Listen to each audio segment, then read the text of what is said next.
আজকে আমরা যেখানে আসলাম এখানে আমাদের ঢাকা শরীফ মন্দিরের নেতৃবৃন্দ, পূজা উদযাপন পরিষদের নেতৃবৃন্দ, আমরা হিন্দু মহাজোট সহ অন্যান্য যে সমস্ত আমাদের হিন্দু ধর্মীয় যে সমস্ত নেতৃবৃন্দ তারা সবাই ছিলেন এখানে।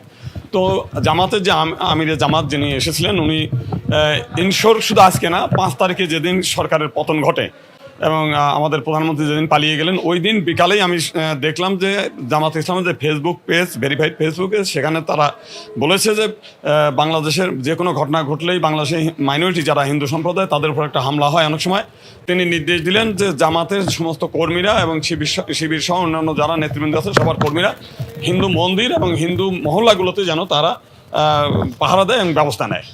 তো তারপরের থেকে আমরা দেখলাম যে বিভিন্ন মন্দিরে, বড় বড় মন্দির যেখানে, সেই সব মন্দিরগুলোতে তারা পাহারা দিয়েছে, এটা আমরা দেখেছি। ছাত্র শিবির তারা এই কথাগুলো বলেছে। তো এরপরেও আমরা দেখতে পেয়েছি যে বিশেষ করে আমাদের উত্তরাঞ্চলে বেশ কিছু মন্দির কে বা কারা, যে কথাটা নট মানে কোনো এটা নাই, আইডেন্টিফাইড করা যাচ্ছে না, রাতের অন্ধকারে ভেঙে ফেলতেছে। এবং সাথে এখন না, আপনি যদি 2012 সালেও দেখেন বালিয়াডাঙ্গিতে এক রাতে প্রায় 14টা মন্দির ভেঙেছে। পরবর্তীকালে আমরা শুনলাম যে ওইখানকার যে এমপি সাহেব দবরুল না কি জানো তার লোকজন এবং আওয়ামী লীগের মধ্যে এই দ্বন্দ্বগুলো। তো সেই কারণে আমরা দেখছি যে রাজনৈতিক ফায়দা লোটার জন্যই কেউ পরাজিত শক্তিরাও ভেঙে অপরপক্ষকে ঘায়েল করে এবং অন্যরাও এই সুবিধাগুলো নেয়। তো সেই কারণে আমিরে জামাত যেটা বললেন, যাতে এই যারা ঘটনা ঘটে আপনারা ধরবেন এবং তার পরিচয়টা নিশ্চিত করে প্রচার করবেন।